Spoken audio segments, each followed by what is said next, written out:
पुढे कथामध्ये राजा परीक्षितीची जन्मकथा येते. परीक्षितीचा जन्म कसा झाला? असा पुत्र जन्माला यावा ज्यानं आपलं कुळ मुक्त करावं. पुत्र भावा ऐसा गुंडा ज्याचा तिन्ही लोकी झंडा.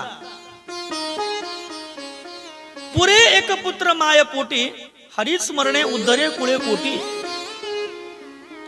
कुळामध्ये असे काही काही पुत्र जन्माला येतात जे आपलं कुळ मुक्त करतात आणि असे काही काही करंटे जन्माला येतात जे आपलं कुळ बुडवतात. तुकोबारा गातात,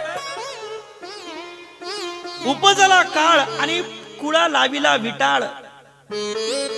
पण असे काही काही हरिभक्त जन्माला आले ज्यांनी आपलं कुळ मुक्त केलं. त्यापैकी महान हरिभक्त भगवान कृष्णांचे परम भक्त परीक्षिती महाराज. त्यांच्या जन्माची कथा येते. महाभारतचं युद्ध झालं. 18 दिवस युद्ध चाललं. इतकं भयंकर युद्ध झालं, तसं युद्ध इथून मागे कधी होणार नाही आणि कधी झालं नाही. भागवत बोलतं 18 दिवसाच्या युद्धामध्ये किती लोक मेले म्हणे? 39,36,692 लोक मेली. 18 दिवस युद्ध चाललं. ज्या ठिकाणी युद्ध झालं कुरुक्षेत्रामध्ये, आजही त्या ठिकाणी कोणतंही पीक जन्माला येत नाही. ती भूमी नापीक आहे. एवढं रक्त त्या काळामध्ये सांडलं. आजही त्या भूमीच्या काही ठिकाणचा मातीचा रंग लाल आहे. आमचे माऊली जाऊन आले कुरुक्षेत्रावरती. इतकं भयंकर युद्ध झालं.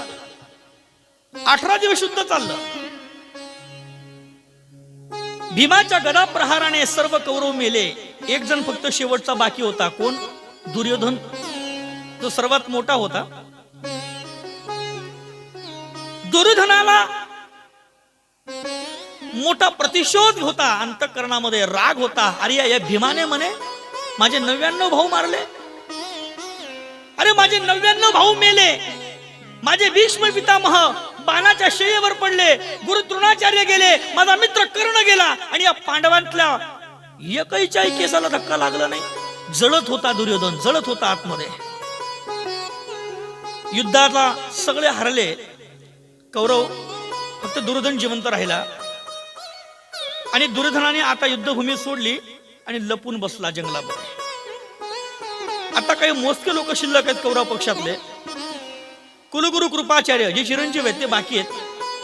दुर्योधन आहे आणि त्याचा मित्र गुरुपुत्र अश्वत्थामा, त्याला चिरंजीवाचं वरदान आहे. अश्वत्थामा.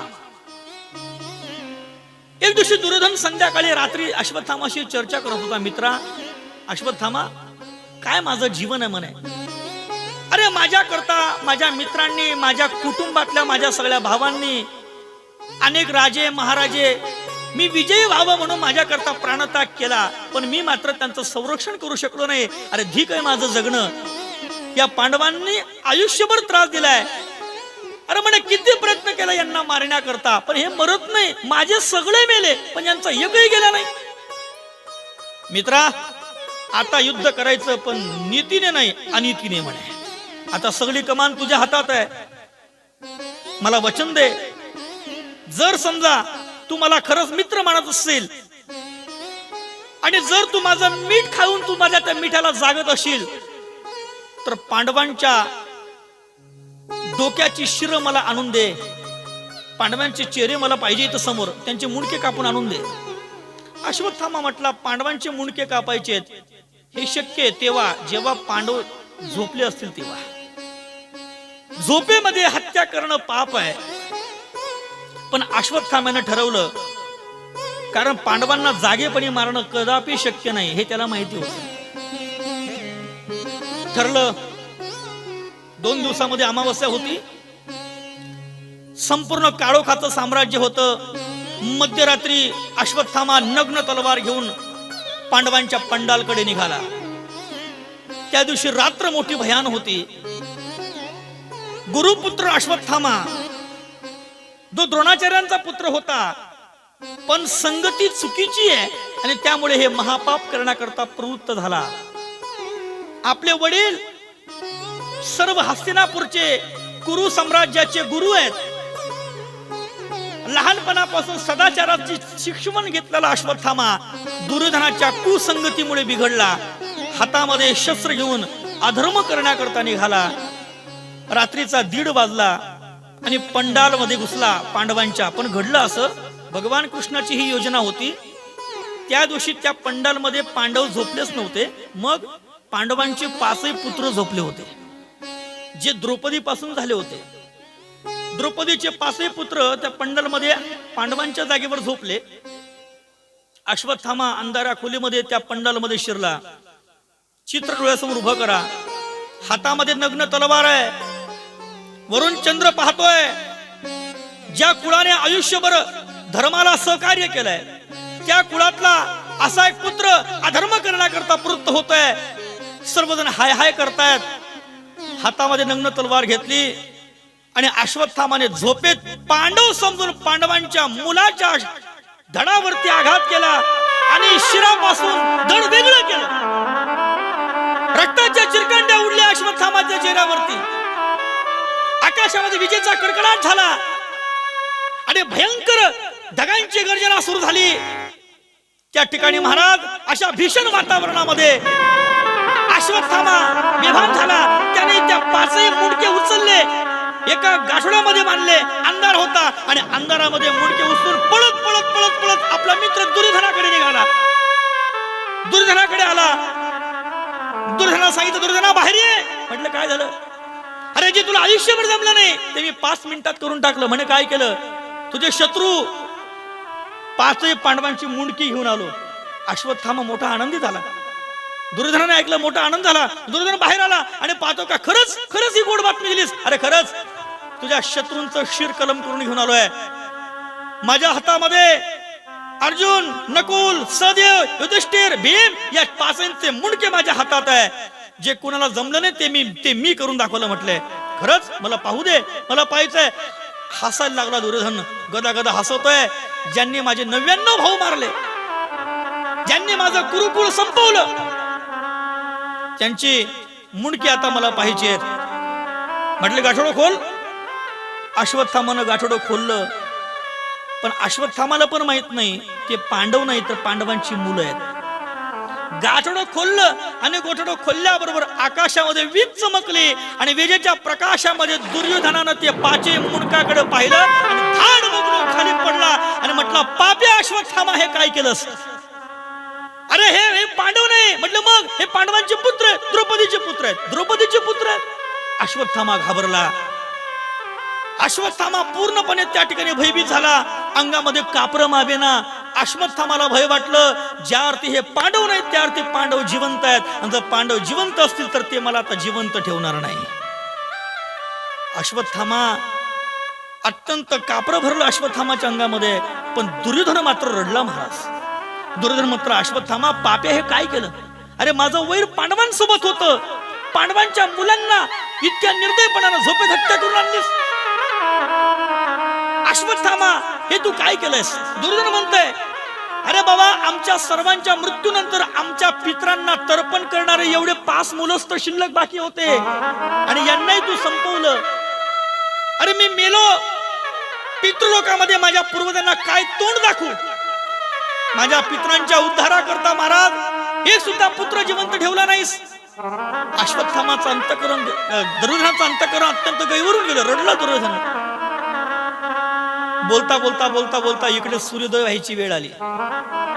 आकाशामध्ये सूर्य उगवण्याची वेळ आहे. सूर्याची प्राची आकाशामध्ये प्रकाशित करणार. ब्रह्ममुहूर्तावरती द्रौपदी आपल्या 5 मुलांना उठवण्याकरता पंडाल मध्ये आली. लगबगीनं जाते, माझ्या मुलांना उठवलं पाहिजे.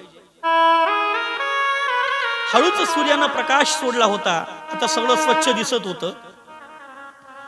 आणि द्रौपदी जेव्हा पंडालमध्ये शिरते, पंडालमध्ये गेल्याबरोबर द्रौपदीनं पाहिलं, रक्ताने माखलेला सगळा पंडाल आहे.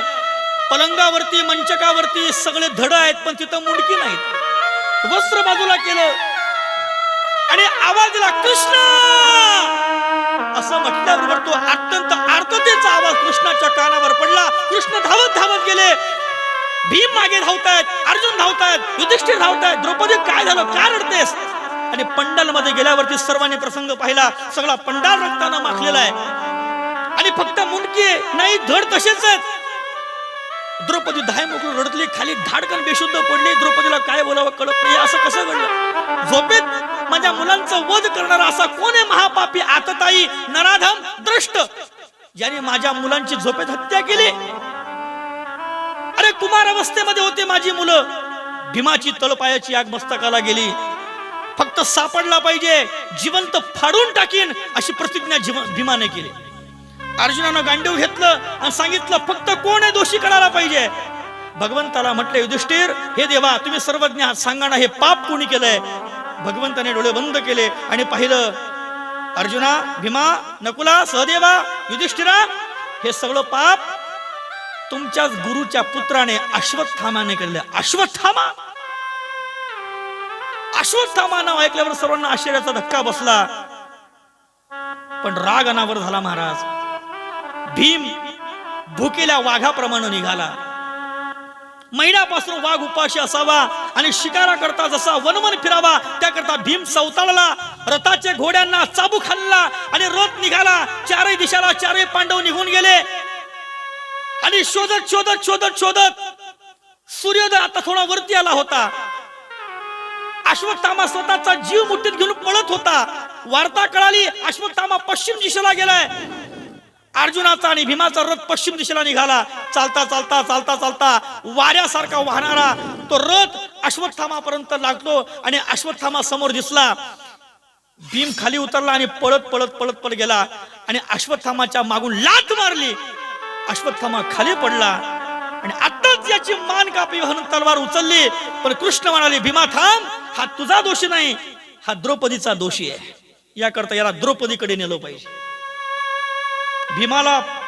भीमाने अश्वत्थामाला पायाला दोरीनं बांधलं आणि रथाला ती दोरी बांधून फरफडत फरफडत त्या ठिकाणी महाराज जंगलातनं द्रौपदीच्या पायावर टाकलं. द्रौपदीनं त्या ठिकाणी अश्वत्थामाला पाहिलं आणि कृष्ण म्हणाले, द्रौपदी, हा शत्रू तुझा आहे, याने तुझ्यापासून तुझं वात्सल्य हिसकावलंय, तुझ्या मुलांची हत्या केली आहे, तू सांगशील ते शिक्षा याला देणार, सांग तू काय करू? भीम म्हटला, द्रौपदी सांग याचे डोळे फोडू? नकुल म्हटला, सांग याच्या अंगाची साल काढू का? अर्जुन म्हटले, नाही नाही, अरे याच्या शरीराचे 1000 तुकडे करीन, तू फक्त सांग काय करू? तू बोलशील ते, तू बोलायला उशीर करशील, दंड द्यायला उशीर करणार नाही, तू सांग काय करू? भारतीय सनातन संस्कृतीच्या नारीमध्ये काय सामर्थ्य आहे आणि तिच्या अंतःकरणातली वासना, वात्सल्यता किती दृढ आहे याचं हे प्रत्यक्ष उदाहरण आहे. द्रौपदी म्हटली, खरंच याला शिक्षा द्याल? तू फक्त बोलून पाय, तू फक्त सांग याला काय शिक्षा देऊ? म्हटले, खरंच द्याल? तू फक्त सांग. द्रौपदी म्हटली, मुंच मुंच महाबाहो,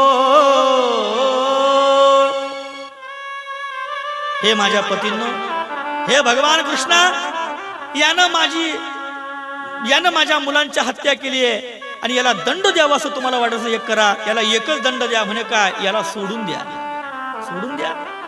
द्रौपदी म्हटली, सोडून द्या? भीमाला आश्चर्याचा धक्का बसला, का सोडून द्या? द्रौपदीचे शब्द पहा कसे आहेत. भारतीय स्त्री किती उदार आहे याचा प्रत्यक्ष नमुना आहे.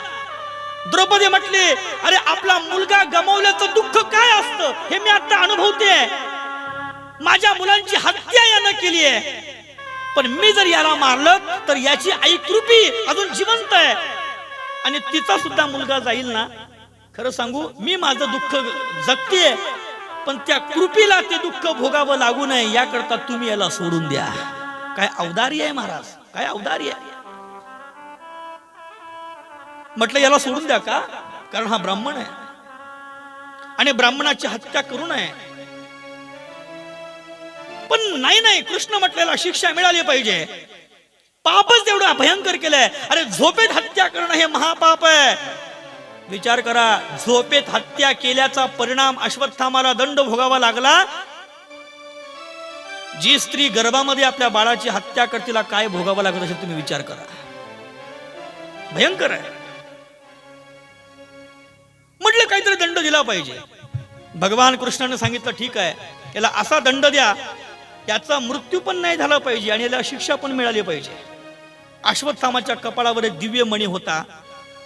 भगवान कृष्णाने भीमाला आज्ञा केली, भीमा जा आणि याच्या डोक्यातला मणी काढ. भीम पुढे सरकले आणि भीमानं तो मणी काढला महाराज. मणी काढल्यावर एवढं मोठं खड्डं पडलं भीमाच्या त्या अश्वत्थामाच्या डोक्याला, रक्त व्हायला लागलं. आणि शाप दिला कृष्णाने अश्वत्थामा. शाप देतो, अरे झोपेत कुमार अवस्थेतल्या अबाल बुद्धीच्या त्या बालकांची हत्या केलीस, त्याचा परिणाम आहे तू इतका भयंकर पीडित होशील, मरण मागशील पण तुला मरण येणार नाही. आणि आजपासून तुझ्या डोक्याचं रक्त अखंड वाहत राहील आणि जोपर्यंत सूर्यचंद्र आहे तोपर्यंत तू जगत राहशील. मृत्यू मागशील पण मरण येणार नाही. तुझ्या डोक्याच्या जखमामध्ये किडे पडतील अश्वत्थामा, इतकं भयंकर पाप तू केलंयस. अश्वत्थामाच्या डोक्यातनं रक्त व्हायला लागलं, वेदना व्हायला लागल्या. अश्वत्थामा टाहो फोडतोय, हे प्रभू मला क्षमा करा, क्षमा करा, क्षमा करा. पश्चातापेन अंतःकरण शुद्धी, मी पश्चाताप करतो, मला क्षमा करा. नाही नाही नाही, या पापाला पश्चाताप नाही. अश्वत्थामा सोडून दिलं तसंच आणि पुन्हा निघाले.